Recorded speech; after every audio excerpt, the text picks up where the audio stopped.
perhaps the most enigmatic calendar system to have captured the imagination of both scholars and the general public alike in the recent era is the long count calendar of the ancient Maya, the latter noted group in particular being drawn to it due to the recent works of certain popular writers who have linked the calendar to a variety of end-of-the-world prophecies, so to speak. Now, in its basic layout, the long count appears to be simply a peculiar set of nested time cycles, which on the face of it do not seem to correspond to anything real, as it were, and yet, in being acknowledged as a calendar system, one would doubtless suspect from the outset that it should indeed in some way be associated with known celestial cycles. As things stand, however, quite a number of researchers in the field consider the long count time cycles to be a mere abstraction, being of numerological significance only in a mystical sort of way. Now, in this current presentation, evidence shall be put forth as will suggest that the primary time cycles of the long count are indeed linked to real celestial cycles, most notably conjunction cycles involving the Earth, Mercury, Venus, and Jupiter. In considering first the matter of presentation, specific long count dates were marked out by the Maya as a series of dots and lines, with many inscriptions found to be carved in stone at numerous ancient ruined cities throughout Mesoamerica, as uncovered by modern archaeologists. Moreover, from the surviving stone carvings, or stela as they are called, it was determined that the long count calendar was in all likelihood established sometime about 500 BC, though this does represent somewhat of a tentative date, for indeed the earliest known stela uncovered from excavations were found to date only to the 1st century BC, sometime much later. However, it was felt that the calendar system may have been in use in the preceding centuries in somewhat of a developmental stage before being committed to stone. A careful evaluation of the nested time cycles of the long count calendar, as identified, revealed that they were composed of whole number periods of Earth solar days. Each had their own assigned names. As known to the Maya, the basic cycles range from that of a single day up to a series of far lengthier periods. In total, there are 5 major time cycles that comprise the calendar, as presented. The manner in which time was recorded, using these cycles, may be understood from a display readout of each of the 5 cycles given in sequence, beginning with the smallest cycle at the right. Starting at time 0, the very beginning of a long count cycle, the readout of the calendar was set at 00000. As time is marked, when each value numerically achieves its maximum, it then resets to 0, and the total is carried forward into the next time cycle to the left. For example, 19 days or 19 kin from the beginning of a long count cycle would read 000019. Up on day 20, the readout would be given as 00010. The kin cycle would have reset to 0 as 1 uinal, the measure of 20 days, is achieved. Likewise, after exactly 18 uinals have been achieved, the value of 1 360-day ton cycle, the calendar would read 00100. Now, with respect in particular to the largest cycle of 144,000 days, the back ton, it should also be noted that this too has a recognized limit in terms of the system, when it also returns to 0. Such occurs when precisely 13 back tons have been accomplished, which is the passage of 1,872,000 days, or 144,000 times 13. When this is achieved, represented as 13,0000, such a value is simultaneously equal to that of a complete reset to 0 of the whole calendar, denoted as a readout of 5 straight zeros. The actual time cycle of 13 back tons, or 1,872,000 days, is sometimes referred to as a great cycle of the Maya, or even a world age. Now, when scholars first began to decipher the structure of the Mayan long count calendar and identify its nested cycles, it quickly became apparent that some way was needed to actually align or correlate the calendar to the more familiar Julian calendar, so that scholars could see the real historical timeline of the Mayan civilization itself. Of the great many stone carvings that were examined from various ancient Mayan towns, numerous long count dates were uncovered marking important events of note, including such as certain prominent astronomical conjunctions, e.g. of Venus, Mars, or the Pleiades, or even the ascension of rulers. For example, in one such settlement there is the recording of a date of 9/16/100, which marked the ascension of a Maya king known as Bird Jaguar. Another had an inscription of 10/3000, which denoted a time when both the Sun and the Pleiades were in conjunction. These then are just but two examples of numerous discovered carvings found amongst the Mayan towns and settlements throughout the Yucatan Peninsula. During the first half of the 20th century, through the examination of various carved long count dates, including notable events marked alongside them, scholars attempted by careful reasoning, even detective work, to try to establish just how the whole calendar system corresponded to the Julian system, so that they could identify the precise dates as given by the Maya in terms of a known Western calendar system. Essentially, what scholars were looking for was an exact date in terms of the Julian calendar which corresponded to a date of a complete zero readout of the long count. During these early years of study, many theories emerged as to just when the Mayan calendar began at time zero in terms of a recognized Julian date. A list of the most prominent is quite extensive, as shown. Now, as of the present, it is the accepted opinion of academia today that in all likelihood the GMT date of the 6th of September 3114 BC in the Julian calendar, as put forth by Goodman, Martinez and Thomson, an abbreviation of their names, is the start date of the current long count great cycle, with a complete zero readout of all values. As one indeed may see from the above table, quite a number of researchers developed dates all very near to one another in the year 3114 BC, such a fact being highly suggestive of a convergence in thinking amongst researchers, leading, one would hope, to the decisive truth. Now, with the start date for the current great cycle established, so too is the end date. Being precisely 13 baktons, or 1,872,000 days in duration, the end of the current great cycle falls upon the 21st of December 2012, a date that is very close at hand.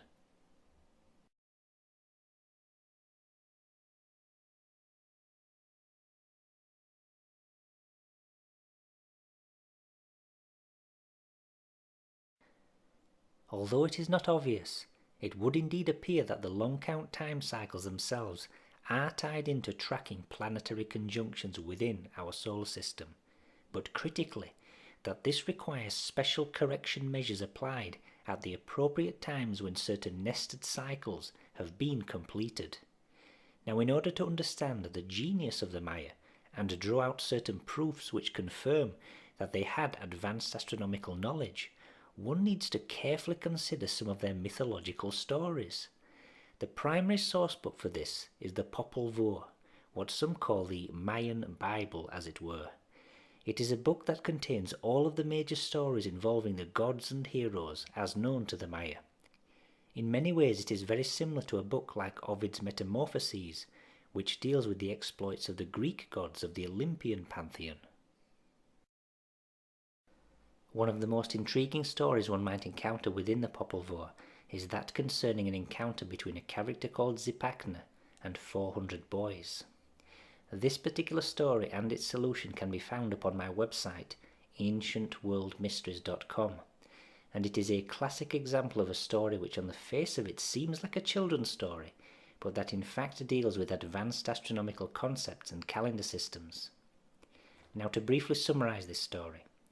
It begins by Zipacna encountering 400 boys who are attempting to drag a great tree as a lintel for their hut. They are having difficulty with this, and so Zipacna agrees to drag it for them to where they need it. After doing so, the 400 boys talk amongst themselves and take a dislike to Zipacna because he is able to achieve such a great feat all on his own. And so they conspire to kill him. They ask him to dig a hole in the ground for them, with the intent of ramming a log down the hole to crush him when he has dug down deep enough. Zipacna agrees to dig the hole, but whilst he is going down ever deeper and throwing the earth out, he realizes that they are going to kill him, and so he plays for time. They keep asking him when he's finished, but he keeps on shouting up saying he's still digging. But he is not digging the main shaft downwards, however, but a secret side tunnel. Now when this is dug out, he gets inside and then calls up to the boys that he's finished. At that moment, they ram the log right down the shaft. Confident they have killed him, they retire to their hut. However, Zipacna is in fact safe in his side tunnel. After 3 days pass, he digs his way out, and whilst the boys are inside their hut, drunk, he brings it down on top of them and kills them all. Now what is the solution to this story? Well, this story, although not obvious, is all about how to accurately track and derive a value for the Earth tropical year, and also how to accurately derive a value for the basic Earth-Mercury conjunction period.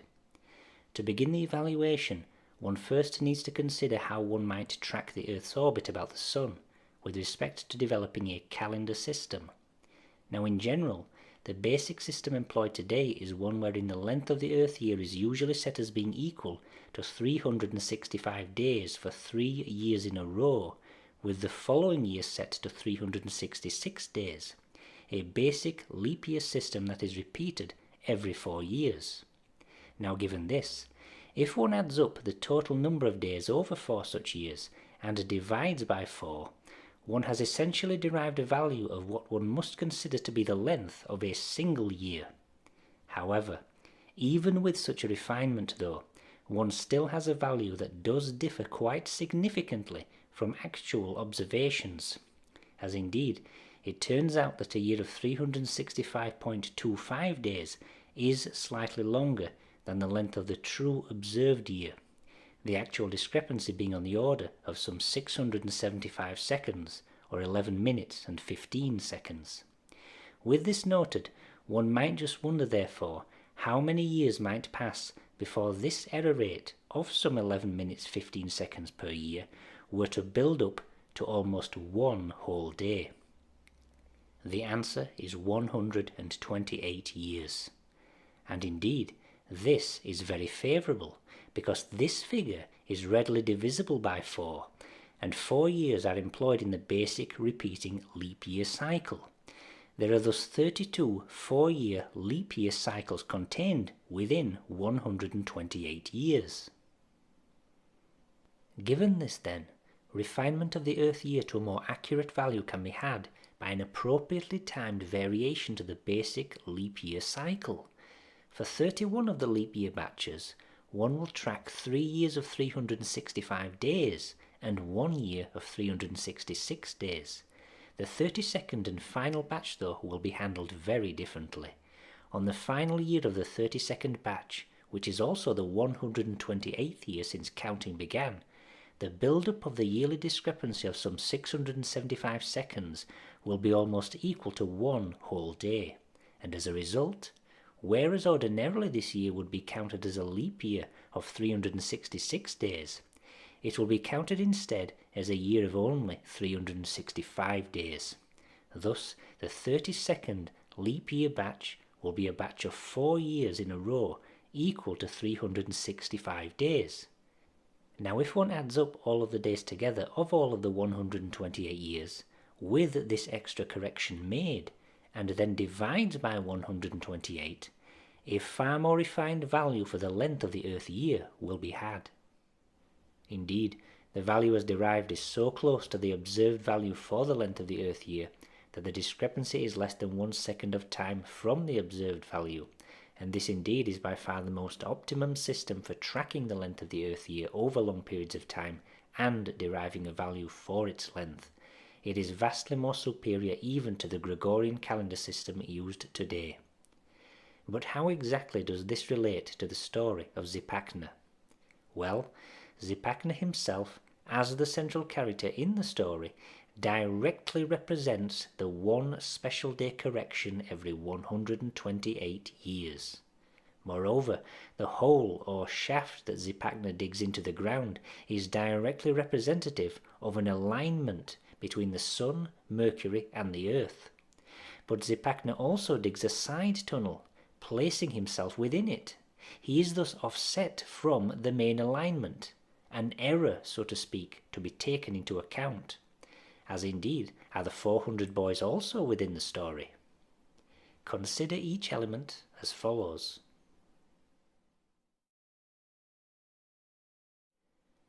By using a basic leap year cycle of 4 years, one is essentially operating an Earth year of precisely 365.25 days, and upon completion of 128 such years, 46,752 days will have passed. It is at this point that one applies the first correction, the subtraction of 1 day, this being represented by the character Zipacna in the story. But what then of the 400 boys? This number is not due to chance, for it too represents a very precise correction. Indeed, the second operation that one engages in immediately after subtracting the 1 day, as represented by Zipacna, is to further subtract 400 days. And when this is done, one now has a total value of 46,351 days. But just what exactly does this value represent? This value is equal to almost exactly 400 Earth-Mercury conjunctions, and this is evident due to the fact that the number 400 has a dual purpose. Not only is it used as a correction measure of 400 days, it is also used as a divisor. For if one divides the total of 46,351 by 400, the value returned is 115.8775 days. This value is practically dead on the time cycle between successive conjunctions of the Earth and Mercury, and one may cite no less an authority than the US Naval Observatory itself for confirmation of this. In the publication, the explanatory supplement to the Astronomical Almanac, there is a table of conjunction values, and the precise value of 115.8775 days is given within the table as the very value in question. It is extremely exacting.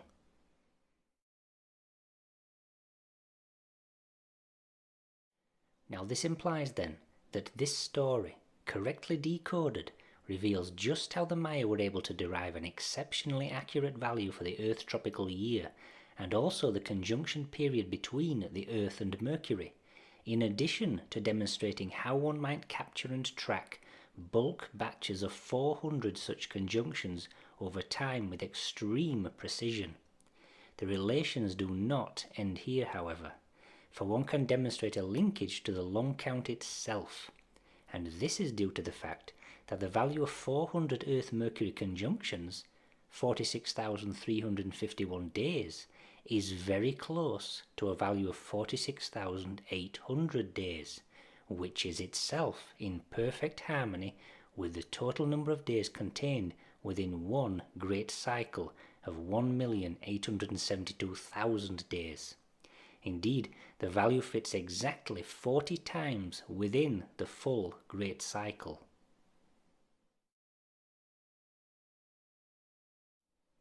Focusing for the moment though on the value of 46,800 days, were one to have a starting configuration of an alignment between the Sun, Mercury and the Earth, by counting precisely 46,800 days forwards in time and then subtracting 449 days, exactly 46,351 days will have passed, and another alignment will be evident between the three noted bodies. Indeed, one will have captured or contained precisely 400 Earth-Mercury conjunctions, as per the relations detailed previously. The correction of 449 days is thus necessary in order to go backwards in time to return to a conjunction of the three noted bodies, as there will not be one moving forwards in time precisely 46,800 days from an initial alignment. Now, when one considers these relations, were one to attempt to track successive conjunctions of the Earth and Mercury in terms of bulk batches of 400, then one would need to compound the correction measure for every multiple of the primary period of 46,800 days, and thus, following two such periods of the primary value, one would need to subtract 2 times 449 to arrive at a value of days that would again synchronize to a conjunction. Following on from this, one could go all the way up to 7 periods of 46,800 days, with a compound error or correction of 7 times 449, or 3,143 days subtracted from the total, and this in order to capture what would be at that moment precisely 2,800 Earth-Mercury conjunctions. However, what happens when one counts forward 8 times 46,800 days? What is the correction measure then? Well, the answer is 0, and the reason is simple. The calendar has achieved resynchronization, for after exactly 8 times 46,800 days, 374,400 in total, one will return directly to a conjunction of the Earth and Mercury with the Sun. Almost dead on a whole number of Earth-Mercury conjunctions will have passed, the total being 3,231. From this point on, one needs to begin again, with the next period of 46,800 days involving a return to the initial correction of 449 days once more. The pattern will thus be repeated up until the next resynchronization 8 cycles later. Now, with respect to these relations, one may recall that the value of 46,800 days, though not a formal time cycle of the long count, does harmoniously embed itself within the full long count great cycle precisely 40 times, with the 40th cycle itself reaching completion on the 21st of December 2012.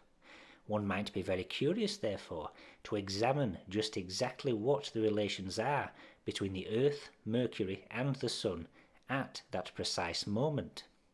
This can be achieved by making use of the advanced astronomical software package Starry Night 6.0 Professional. Setting the time to the noted solstice date and positioning oneself directly at the center of the Earth and looking to the center of the Sun, one can see the planet Mercury somewhere off to the right. There is thus no alignment. However, if one subtracts 449 days, which is the first correction to apply, assuming one is in the first cycle of 46,800 days from an initial conjunction, then one will find quite remarkably an exceptionally accurate alignment of the Earth, Mercury, and the Sun. In this instance, the time of the alignment is the 29th of September 2011. What this implies then is that were one to subtract precisely 46,800 days from the end date of the full Mayan long count cycle, then one should see a conjunction evident between the noted bodies. And this indeed one does find, with only a very slight visual discrepancy. What this reveals then is that the time value of 46,800 is embedded quite elegantly within the long count calendar system.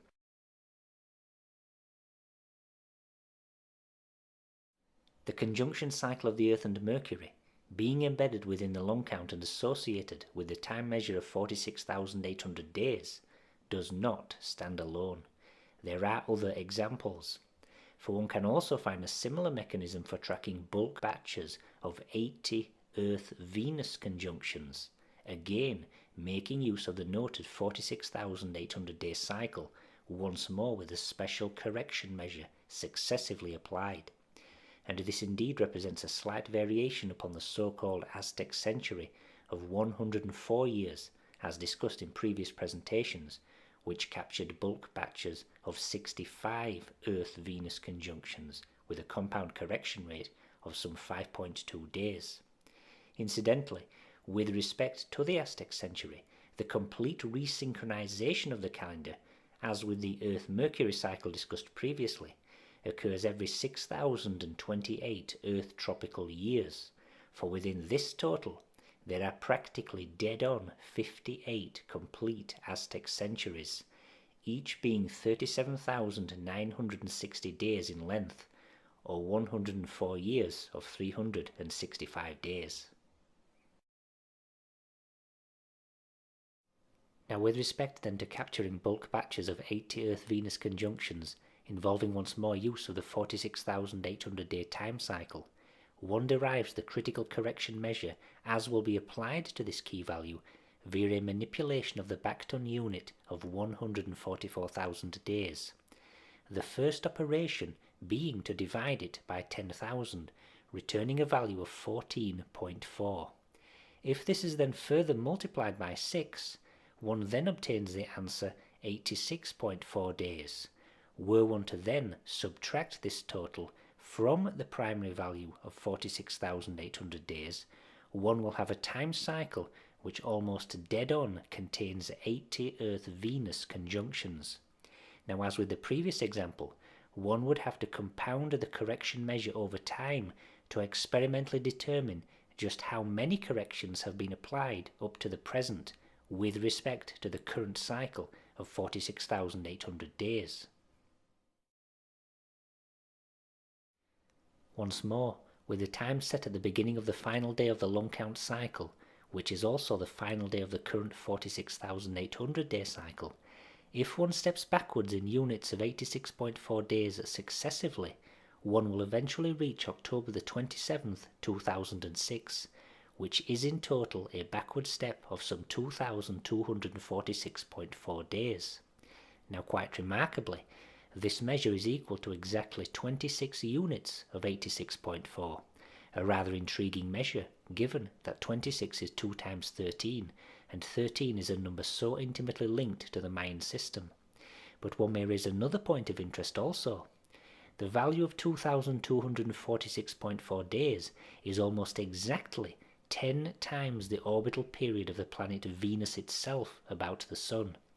And so one can see again then an example of an elegant embedding of the time value of 46,800 days within the full measure of a long count great cycle, enabling one, with the appropriate correction measure, to track bulk batches of 80 Earth-Venus conjunctions in a subtle variation of the 104-year Aztec century.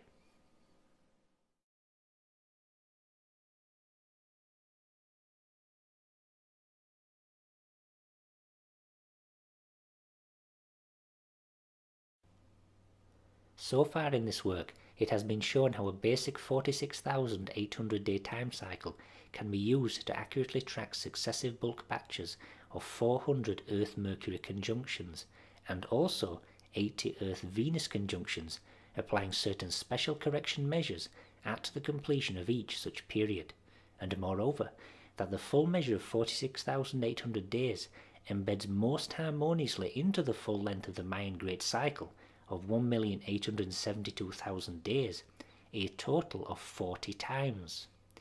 Now indeed, though the time cycle of 46,800 days is not formally a part of the long count series, with the mythological story of Zipacna as considered, and the astronomical analysis showing an elegant match to a recent Earth-Mercury conjunction as occurred on the 29th of September 2011, there would appear to be some support for the reality of this time cycle as being known to the Maya, and that the physical fit of this cycle within the overall system does not lack validity.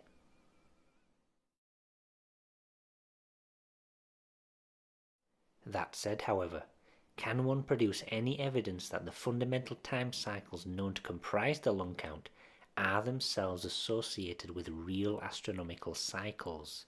Most assuredly.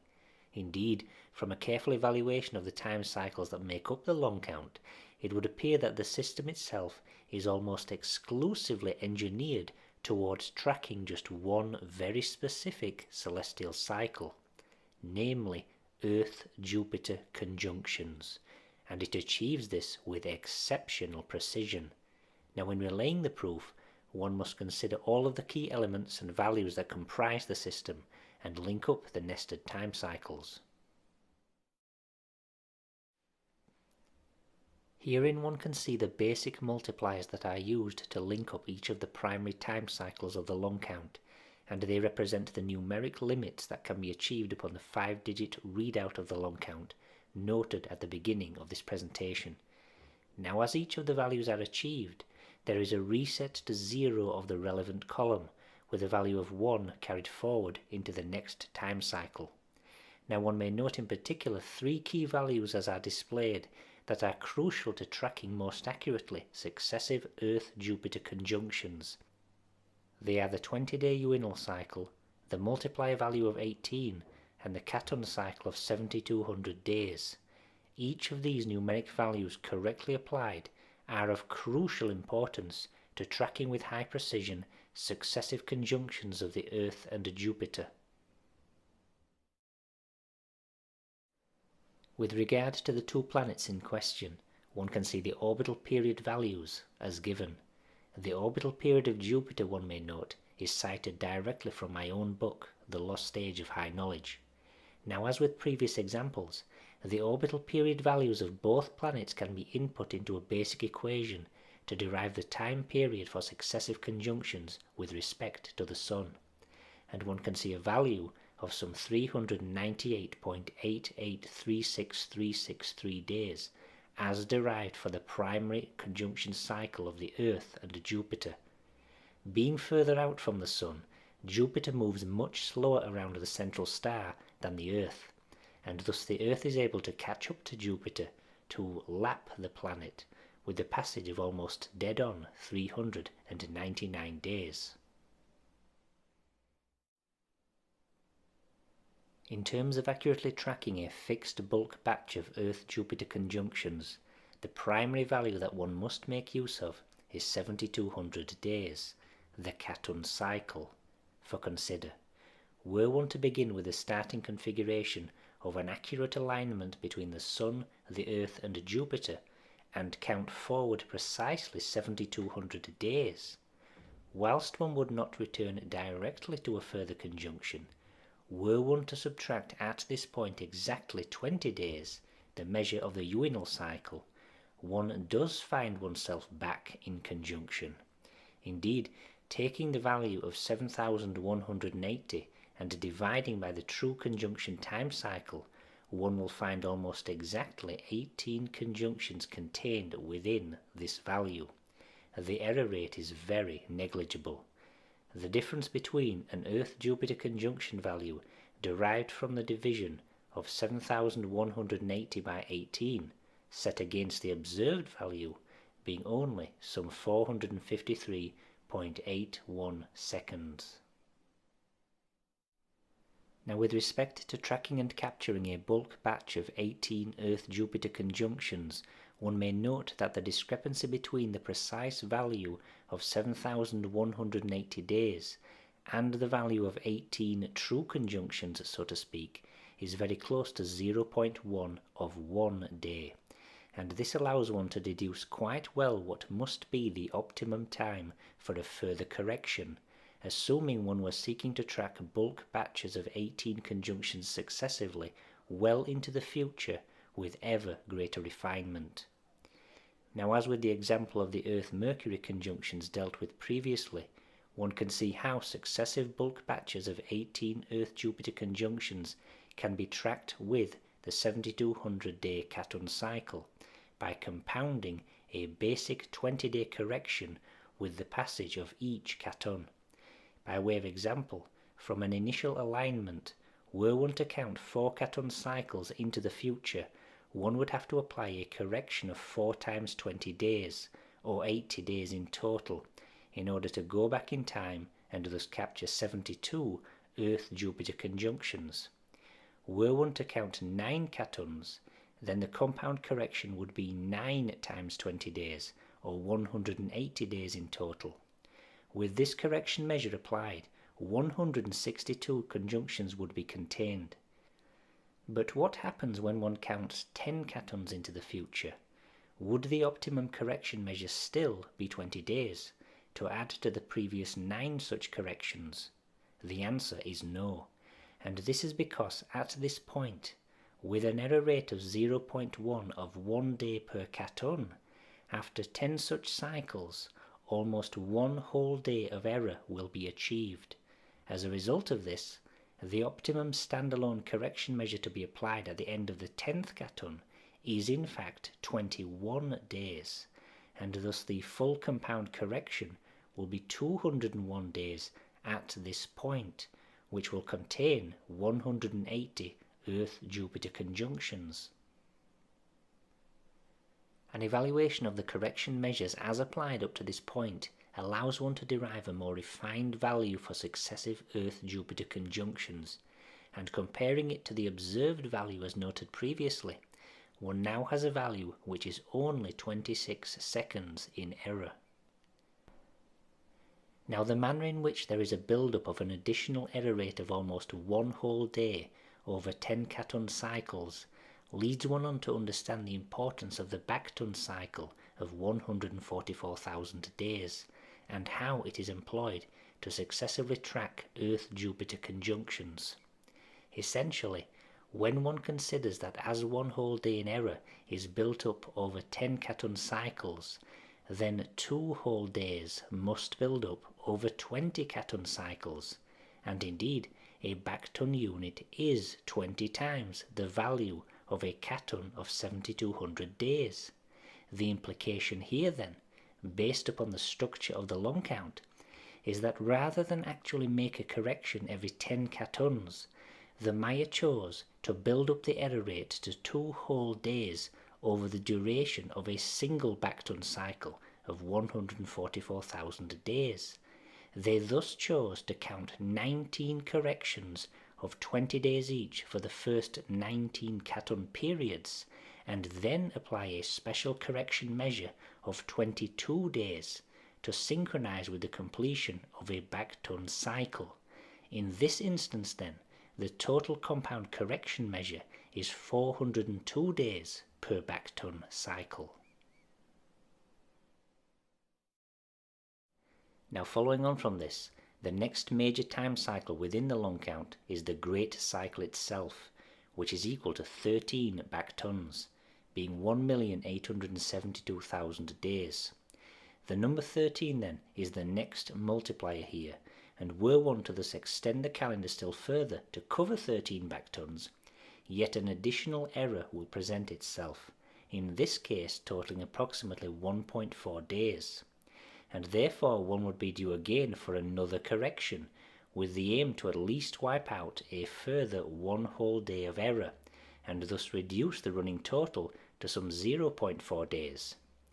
Now with respect to the correction measures already applied up to this point, the special variation that must be applied at the end of every 13th Bacton to complete the Great Cycle will involve a slight reduction to that applied ordinarily at the end of each Bacton. Essentially, for the first 12 Bactons of a Great Cycle, the standalone correction will be 22 days, as previously detailed. However, on the 13th Bacton, which indeed completes the Great Cycle itself, one will need to apply a correction of only 21 days, added to all those that came before. And this is because the sum total of all the corrections so far made has been slightly too great. With this final correction made, however, one is able to wipe out a further 1 whole day of error, and thus all that remains is 0.4 of 1 day upon completion of a Great Cycle. Now in summary, one may consider the sum total of all the different corrections as made throughout the completion of a single Great Cycle. Most are 20 days in length, the sum of which adds up to 4,940 days, with an additional 12 22-day corrections and 1 21-day correction.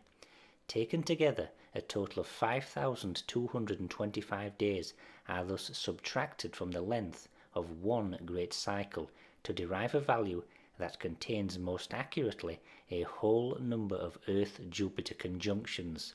And indeed, were one to divide this value by the most accurate observed value for successive Earth-Jupiter conjunctions, one would find a very intriguing answer. Almost exactly 4,680, the numeric sequence of which is identical to the value as previously noted, employed to track bulk batches of Earth-Mercury conjunctions and also Earth-Venus conjunctions over a full great cycle period. Now moreover, by reversing the mathematics one may derive an even more refined value for the celestial period of successive Earth-Jupiter conjunctions. In doing so, the error rate obtained is only some 7.72 seconds from the observed value. Within the cycles of the long count, one can see then a justification for each successive step up in cycle values, most especially from the caton up to the bacton, and the full length of the great cycle itself, with the final multiplier of 13 being applied.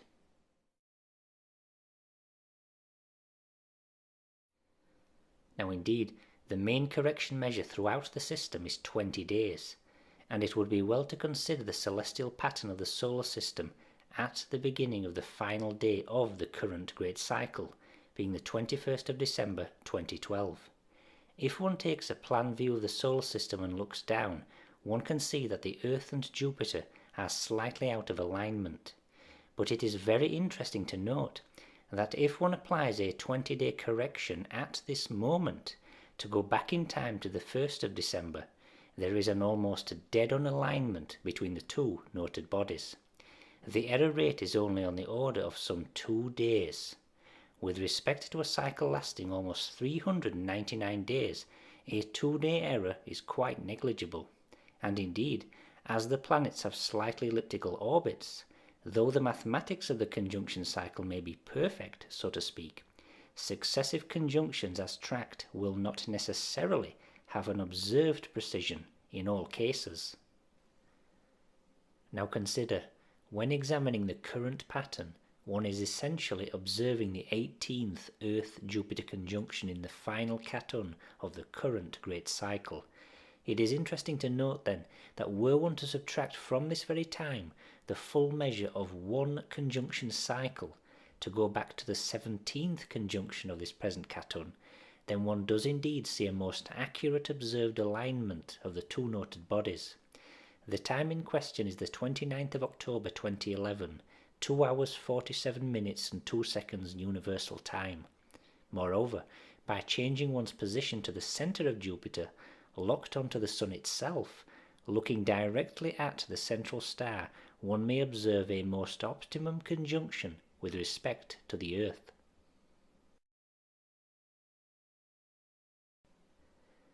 In addition to all the relations as so far given, a very special note should be made of the singular importance of the bacton cycle itself, with respect to being able to accurately derive an exceptional value for successive Earth-Jupiter conjunctions.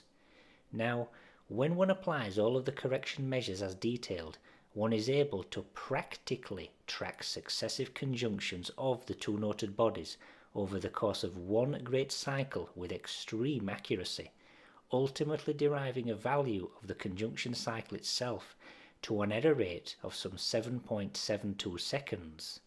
That said, however, the bacton cycle of 144,000 days can in fact be used in a very singular capacity for deriving a value for successive Earth-Jupiter conjunctions that is vastly more impressive, and this is achieved by the most simplest of corrections. Indeed, all one needs to do is to simply subtract 3 days from 144,000. With this done, one now has a value that is most harmonious with respect to a whole number of Earth-Jupiter conjunctions, and this is evident when one makes a simple division with respect to the observed value.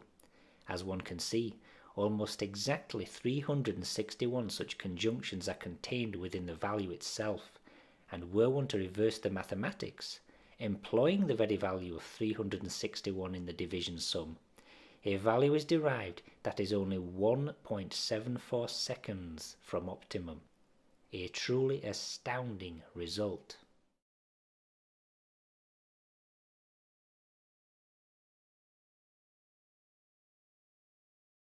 To summarize the presentation, it would seem that after careful evaluation of the nested time cycles of the long count calendar, that there is a most elegant link to the time value of successive Earth-Jupiter conjunctions, the relations as given appearing to strongly suggest that the primary focus of the long count was in capturing and tracking to extreme accuracy successive Earth-Jupiter conjunctions over great lengths of time.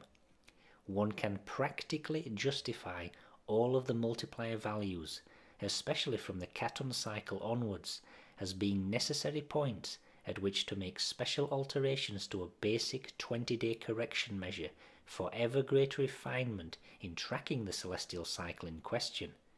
But in addition to this, one can also see the flexibility of the long count system in being able to track a variety of different conjunction cycles, making use of time values that are not a part of the basic framework, but which do harmoniously embed themselves within it. One may cite the value of 46,800 days, as discussed previously, which is the key value employed to accurately track and capture bulk batches of 400 Earth-Mercury conjunctions and also 80 Earth-Venus conjunctions. In a sense, then, the Mayan long count calendar has many similarities to the 52-year Aztec calendar system. For this latter system, its basic framework, being almost exclusively geared towards tracking Earth-Venus conjunctions, can also be employed to track other conjunction cycles such as Earth-Mars conjunctions, and this by simple extension of the values, making use of further time cycles as an addition to the core framework, itself being composed of 365-day Hab and 260-day Zolkin cycles.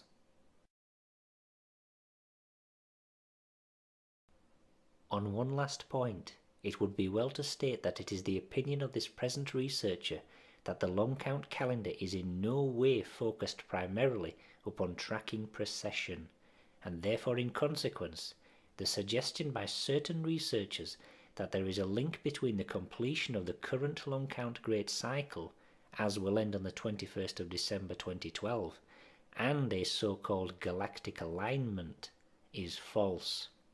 Whereas the pattern of a galactic alignment is evident at this particular point in time, this present researcher feels that it is in no way connected to the long count calendar and was not targeted in any way by the calendar.